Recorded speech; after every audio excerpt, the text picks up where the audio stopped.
W's and L's, the weekly recap show where we give a dub to the things that we like and an L to the things that we don't. I'll go. Cool. All right. I think we got a pretty even split here. So let's start out with the positivity this week. First dub I got going out this week is to former guest on the show, friend of the pod, my boy Rob, Mr. Robo Geek. Robot Geek. Is Robo? Robot. I don't think you know, bro. What that say right there? Mr. Robot Geek. Must have missed that T. It's easy letter to miss, I guess. Okay, Mr. Robot Geek. For Tap Me Up, man. I got my first tattoo this week. Got it covered up right now, but we'll edit in the picture. Beautiful work, man. Quick. It's a good tattoo. Yeah, man. It was dope. Great experience over there at Evolve, corner of Summit and Hudson. Would recommend. Oh, that's where he is. Yep. I never knew. Dope ass shop, dope ass artist. Definitely go get your work done there if you're in Columbus for sure. Giving a big dub out to H2, a.k.a. Mr. Cinco, a.k.a. Hassan Haskins. 27 reps of 225 at the combine, leads all running backs. Beast mode. Beast mode. I didn't really see his draft projection yet. I don't think it's definitely not first round. I don't even know if it's first 2 rounds. But he definitely helped himself out at the combine. I don't think he ran. He's got some hamstring stuff that kept him out of the Senior Bowl. So it'll be interesting to see if who comes out for his pro day. You know what I mean? To see him run the 40, because that'll be another answer that everybody wants about him. But in terms of all of the intangibles for a running back, durability, ball security, blocking, and then obviously he can tote the rock. So I expect to see Hassan Haskins be one of the first running backs taken. Obviously not first round, but maybe early, mid-second, something like that. We'll see. But definitely congrats on him for a great combine performance. Black Panther, Wakanda Forever. I don't even know if this is necessarily a dub, but it's not negative news about Black Panther, so we'll talk about it as if it's positive. Hey, look at that. They are shooting in Haiti currently. So I don't know if they just added this on later, because everything is going on here. I never got an official, they're back to work here. Yeah, after Lapido and all that, Yep. And all the other cast members, they had an outbreak during production. The reason why this is somewhat interesting is because if we're talking Haiti, we're probably, going into the area of Dr. Voodoo or Brother Voodoo, another Marvel character, another black character getting introduced to the MCU, so definitely a positive. Not great that it's, again, just adding to another ensemble movie, it seems like. It's just going to have all these random characters showing up without the leader of the franchise, but definitely, I mean, again, it's not negative news, so it's halfway decent, I guess. It's worth noting. It's like a mini dub. Yeah, mini dub, half a dub. We'll give him a V. Okay, We'll cool. give him a V for victory. This one's gonna take me a little bit more time, or take us a little bit more time, because I want to discuss. Blade is looking like the new Blade, Mahershala Ali, MCU Blade, is looking like it's going to stay PG-13. What? Looking like it's going to stay PG-13. So Kevin Feige was talking about it recently, and his stance basically in the roundabout or summarization of the quote, we haven't had a problem telling full stories for adults and kids, keeping it at PG-13 so far. If we do, then we'll reassess. And I think that's a mistake. I would agree. I think that's a mistake, because don't wait for a movie like Blade to fail. Shit, of all films, right? Don't wait didn't for a even movie. think about that. But yeah. Don't wait for a movie like Blade to fail because you're too afraid to show vampires ripping out a human throat, or because you're too afraid to show blood in excess, right? It is a movie about violent, blood-drinking monsters who only hunt at night. If ever there was a movie built to be rated R, it's that one. And oh, go ahead. I was just gonna ask: Is Moon Knight not supposed to be a darker toned comic? Yes. 1000%. So if you're already going that direction, why not give Blade the proper setting that it should be in? Moon Knight is rated TV 14. It is. Okay.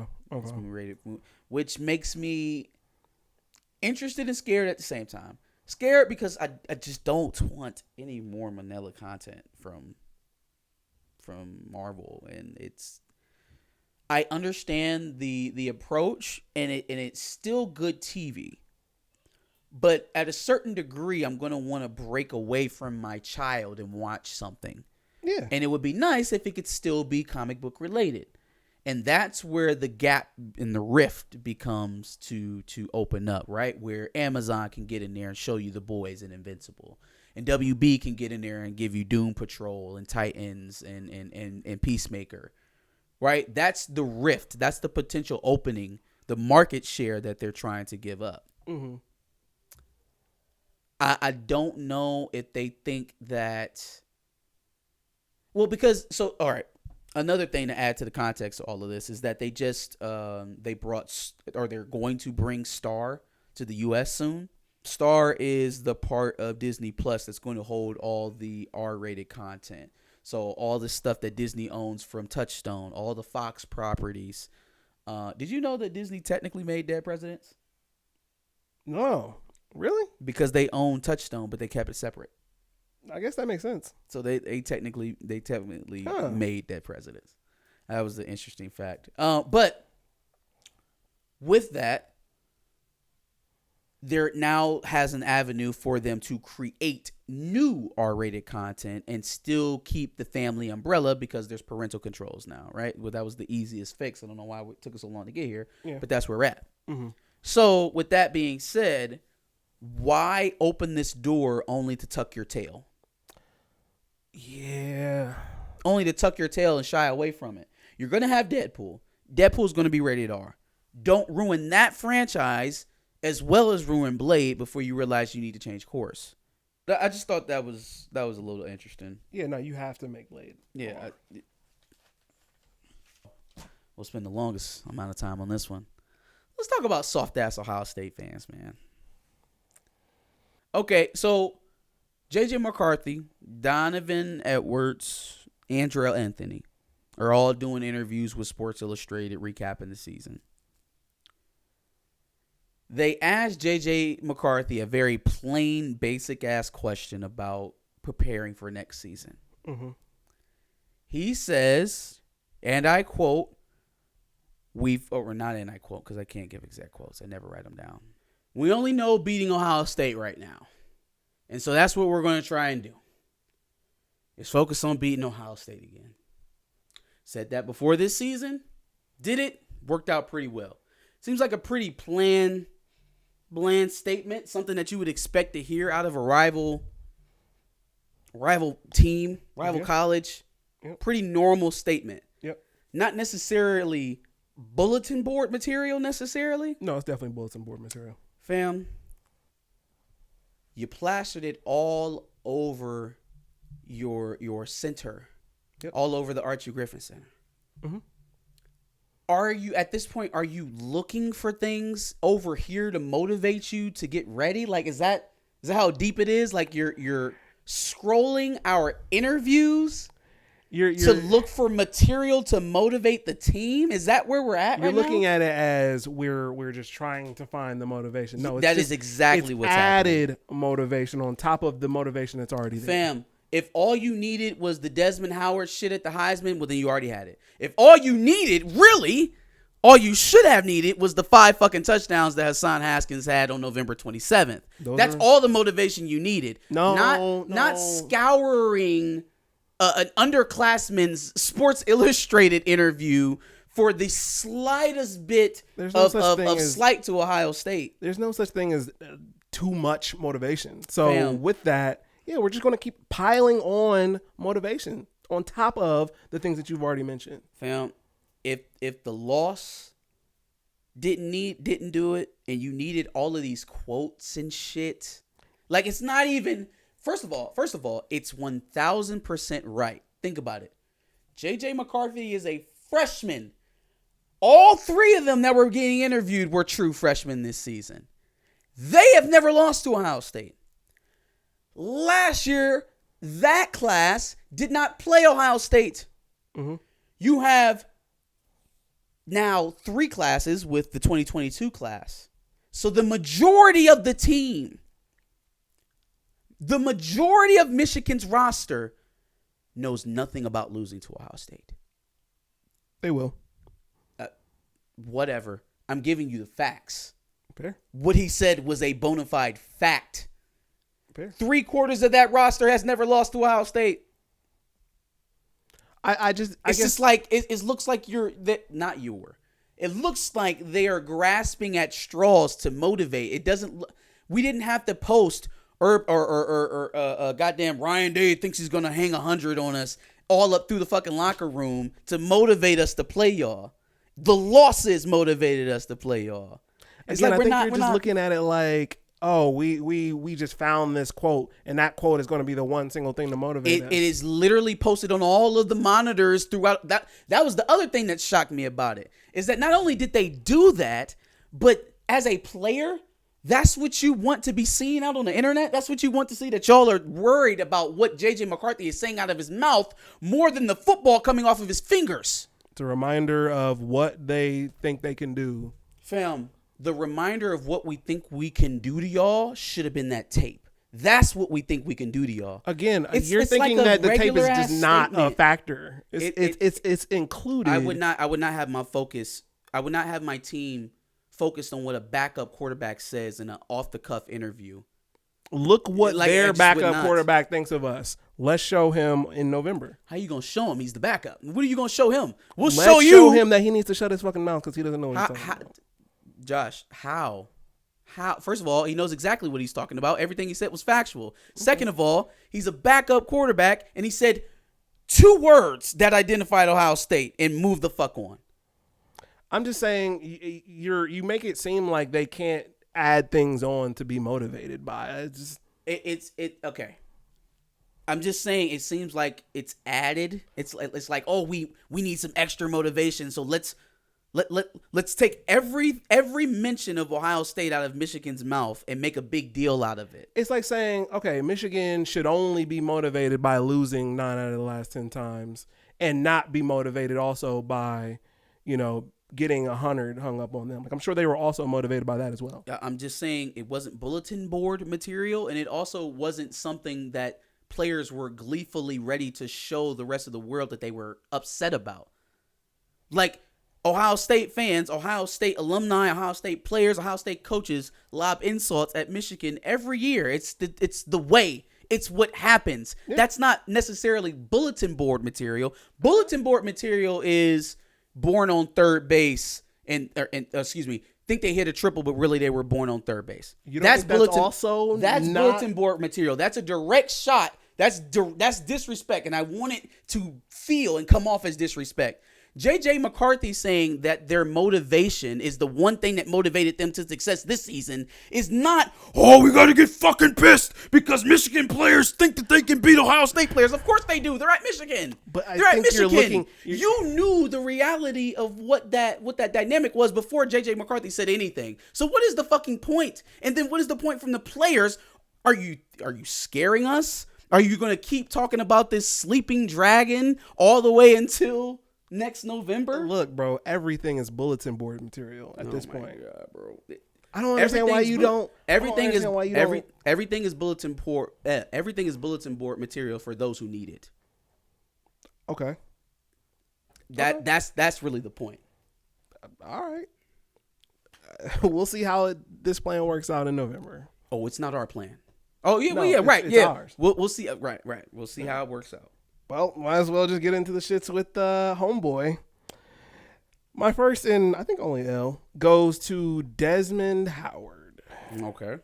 Somebody posted a picture of I don't even know what the bridge was. It was a bridge and it had blue and yellow for Ukraine draped over it. I seen this. And so Desmond Howard thought it'd be a good idea to say "Go Blue" underneath it, which that's hilarious. Not the time, bro. Like hilarious. even despite my bias towards bro, clear bias towards bro, not the fucking time. That's fucking hilarious. Not the time, That's bro. baller time. But also considering the fact that Ukrainian border patrol officials have not been letting Congolese and Ghanese and a lot of African nationals out of the country in lieu of letting out women and children of Caucasian Ukrainian descent out.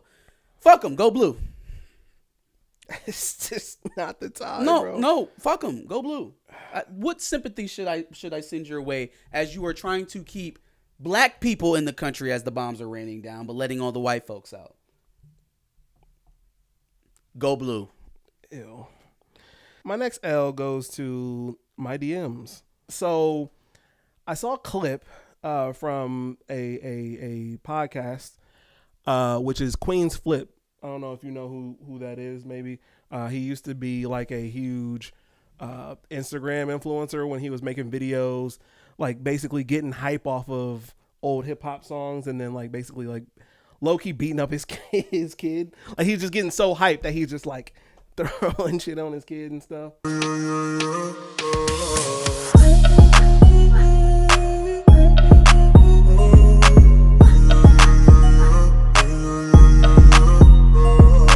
And then also, I know Queen's Flip from battle rap because he's always, behind people from Queens. Got it.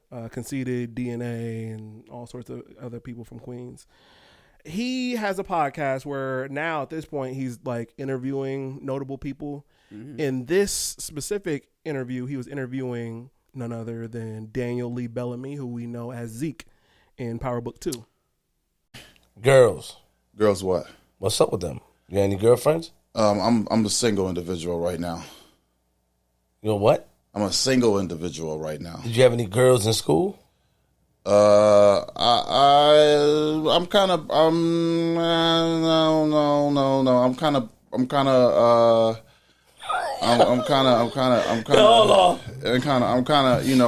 don't speak about who. Wait, hold on. Yeah. So let me guess. You don't identify with a sex neither, right? Did I say that?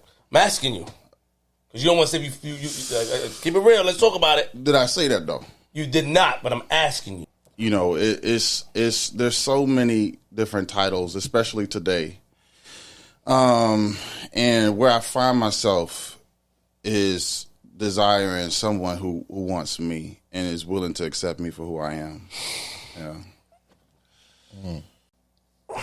So and I respect that. It's a daily challenge, But they too much, and I don't want to put a label on you. You know what I'm saying? But you just said anybody who like you, so that means if a man like you, you may go that direction. If a man like you and you feeling it, I think that if any situation, especially today, it's gonna be a very challenging process. bro. But are you ashamed to say that you like men if you do? Like because if you do, no disrespect to you, but if you do, like, aren't you supposed to like not be ashamed of it and be proud of who you are? Or in this industry, it's more acceptable. I'm very proud of who I am. Bro, stop. Were you born with it, bro? Like, come on. I need the answer. What I'm saying. I'm telling you the answer. I'm trying. Were you born gay, bro? Come on, stop. I said. See, I didn't want to yell. See. That's what I'm saying. I didn't want to do that because you forced me. Okay. So you forced me instead of you playing Ring Around the Rosy, and I'm trying to. I'm trying to answer your way. I'm trying to answer. But you try to do it politically. These conversations are necessary. To answer your question. Zeke, I'm trying. Oh. Yeah. Have you ever been with a woman in your life? I'm not going to talk about my sex life. Okay. Yeah. So that's when you cross the line. Yeah. Respect. All right. Yeah, G. Mm-hmm. The reason why everybody's going off on Queen's Flip is because Queen's Flip is he's an obnoxious person. That's what he's kind of built his brand off of. Yeah. And so if you go on his show, you kind of know he's an obnoxious person. That's what he's going to get into. But see, I don't feel like that should be the norm. Like, I shouldn't have to expect to be outed on your show just because you're an obnoxious person. And that's why I feel like Daniel... I understand jokes, and I understand, like, razzing and getting me a little bit uncomfortable. Yeah. But like, releasing sensitive information about my person for shock value, like that's above reproach. Which is why Daniel doesn't have to answer that question. What if I turn around and if I ask you right here on camera, did you have crabs back in 2008? None of your fucking business, right? And whether or not I'm obnoxious or a salacious, controversial person shouldn't have any bearing on that. Like, there's human decency. And then there's also probably a conversation had before about what the subject matter is going to be. I would agree with that as well. I don't believe that his sexuality was on the menu. I would agree with that as well. All of that. And so that's why I believe that, despite him being obnoxious about it, Daniel has a very clear right to not answer that question. And if he really wanted to, he could have got up and dipped. Now I'm going to tell y'all something that is crazy. That's nuts as hell. Now, if they had an actual gay man on that show and made him play the straight guy, just so Drew or DeVale in real life, the straight guy, can play the gay guy. That's some real mixed up topsy-turvy bullshit. But hey, maybe that's the way they both wanted it. Or hey, look, I don't know. We also don't know if he's. I'm talking shit. If Daniel is gay, so sure. Or at very least, it looks like he entertains both. So yeah, possibly. But you see, what we like just had there is a conversation, a discussion about what happened. Right? I understood what you had to say. You understood what I had to say. But on Twitter, it goes completely differently because I get attacked for being. No one talks on Twitter. No one's actually thinking. Like, there's no real discussions happening on Twitter. Would you say that I was homophobic because I felt like, yeah, bro is just kind of obnoxious. That's his brand. That's what he does. Does that mean I'm homophobic because I understand that portion of it? I think just like racism or sexism or whatever other ism, it's overused and not effectively most of the time. So no, I wouldn't consider it to be homophobic to hold an opinion. And I'm willing to have that is not derogatory in any way to homosexuals. That's my definition of homophobic. Like, it's like I completely understand from Daniel's side why he may be frustrated, why he may be angry at him going and thinking he's just doing an interview about maybe power or his music. And, he might be frustrated with that. I completely understand that. I guess I just thought, yeah, but also homeboy is obnoxious. Just like, yeah. And see, I don't agree with that, but I also don't feel like that means that you have a certain attitude or viewpoint on gay men. Because I don't. It's just like the way I thought of it is like I wouldn't go with Charlemagne at a certain point in time and go on his show without expecting a little bit of obnoxious shit from him as well. But see, there's obnoxious, and then there's a line being crossed, and I think what he did went beyond obnoxious. That's fair. Is the thing. That's fair. You can expect shock jock shit all you want. I don't expect disrespect or intrusion, which Charlemagne has also done as well. But yeah, no, I just don't think that my idea of who the host is makes me homophobic, and so I shouldn't be berated in my DMs for supposedly being homophobic. Is this the dude from Brazil that you was talking about all that? Yeah, bro. Bro, stay in Brazil, bro. The weather in Brazil is nice. Like, bro, like, what are you doing arguing by yourself? Because I'm not responding in my DMs about this. Like, get the fuck on. You're in Brazil. Man. Chill out. Do Brazil shit. Do Brazil shit. I got to give a dub to Ohio State wide receivers because Garrett Wilson and Chris Olave are definitely looking like first-round receivers after their combine 40s. After their combine as a whole, but, 436 for Garrett Wilson, 439 for Olave. Mm-hmm. Sub 4.4s. I mean, we always knew they were fast. I think Garrett Wilson is more about the acceleration, the explosion, because that's his top-end speed. Yeah. He doesn't usually get to that.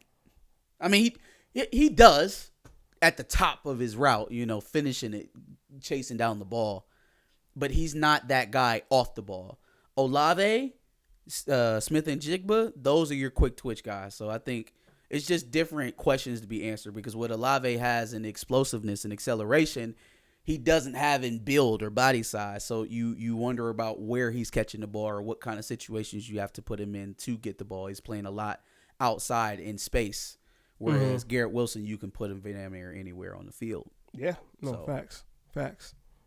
That is all I have. Well, give us your dubs and L's from this week. What'd you think about ours? Give us your thoughts and comments in the section below. And make sure you check our previous dubs and L's in a playlist that's right below, as well as subscribing. We like to do this every Wednesday, so make sure you check it out.